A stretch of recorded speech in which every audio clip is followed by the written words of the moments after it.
Qara Uyg'urlar 6 bölüm. Yig'ilish kuni oxiri yetib ketdi. Uyg'urlar uzun yillardan buyon kutgan, ammo ishga oshira olmay kelgan o'xshamaydigan iqimdagilarning bir yerga jam bo'lishi, Qara Uyg'urlarning diplomatiya va zo'rliq vositalarini qo'llanishi bilan oxiri ishga eshibdi. Dunyodagi har qanday bir millatda normal hodisa bo'lgan bu ish Uyg'urdek g'ayri millatda shu qadar tezda ishga eshibdiki, Qara Uyg'urlarning buni ishga oshira olishi qisman Uyg'urlar tarafidan mo'jiza atilibdi.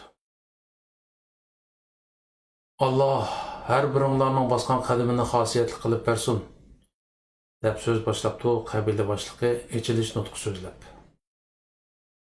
Biz Afrikalik Uyg'urlar millatimizning ozodlik yo'lida besilgan bu xosiyatli yig'ilishga sohibxon bo'laligimizdan sharaf his qilamiz.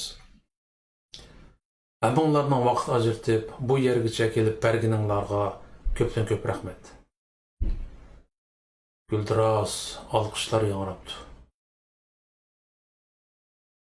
Afrika pasonida yasalgan cho'ng chedir ichida 100 dan ortiq har davlatdan kelgan vakillar bor bo'lib, qo'lliq sanalgan tashkilotlarning asosan vakili bor ekan. Men bu fursatni uzundan kutgan edim, debdi tunji bo'lib so'zga taklif qilingan millatning onasi. Hayotim bo'yi ko'p tirishdim. Natijalarim bo'ldi. Ammo vatanni qutuldirish ishida yetarli natija qozona olmadim. Bugun Afrikalik qarindoshlarimiz biz qila olmagan ishlarni qilib, hammamizni birga akila oladi. Men bu qatimqi yig'ilishning vatan ozodlik yo'lidagi bir hal qilg'uch qadam bo'lib qolishini umid qilaman. Men bugünkidek bir gerçek birlikning ishga eshishini uzundan 4 ko'z bilan kutgan. Allohga shukrlar bo'lsinki, bu kun oxiri yetib keldi. Millatning ozodligi uchun men har qachon bir askar bo'lib, qarindoshlarim bilan qo'lni qo'lga tutib jang qilishga hozirman, debdi ikkinchi bo'lib so'z qilgan Turkiyadan kelgan Heytaxun Tumturk. Endi qurultoy vakillarini so'zga taklif qilamiz. Hammaylar gurrida qilib bir sherada solishib yonma-yon o'tirgan Chibarqut bilan Poynakka qarabdi. Bu ikki abga birining so'l quloqi yo'q, yana birining o'ng quloqi yo'q holatda bir-biriga chaplashib o'tirgan bo'lib, xuddi orliq tashlab o'tirib qolsa, gulib pilishi qilib berdigandeklar jonsiz, nimjon holatda ko'rinadi. Shu tapda ikkisini yug'urib bir tan qilib qo'ysa, ondan 5 a'zosi to'liq bir odamga aylandigandek qiladi. Sen so'zla, deb ishorat qildi Chibarqut Poynakka. Sen so'zligini, deb to'qildi Poynak olib. Bu ikkisining kulkilik holatini kuzatib turgan sohibxon qabila beshi kesin qilib Poynakni so'zga taklif qildi. Poynak birov bo'ynidan julib tortgandek intayin tasda o'rnidan turdi va sahnaga chiqdi. Biz, dedi u titrak ovozda, qurultoy bo'lish suhbatimiz bilan milliy mustaqillik yo'lida barliq qarindoshlarimiz bilan bir yo'lda ekanligimizni bildiramiz. Burun tutgan yo'limizdan qandoq bo'lishidan qat'iy nazar, bundan keyin millatimiz qandoq qaror chiqarsa, uni bijondil ijro qilamiz. Yana guldiroz olqishlar. Bizning yana o'z ishimizda yo'qolgan talash tortishlarga yo'l berib, qimmatli vaqtimizni isrof qilishga majolimiz yo'q. Millat oxirgi nafsini elayotdi. O'rtaq bir plan tuzib, jiddiy harakatga o'tishimiz kerak. Bo'lmasa, tarixga gunohkorlardan bo'lib yozilamiz, debdi Uyg'ur ozodlik tashkilotidan Abdurahmonjon so'z qilib. Buning uchun biz oldi bilan dunyoga Uyg'ur vatanining kolonize qilingan tuproq ekanligini tanitib, decolonization yo'llarini muzokara qilishimiz shart, debdi Yoshlar tashkiloti vakili. Hamma biror quruq fikr bayon qilibdi.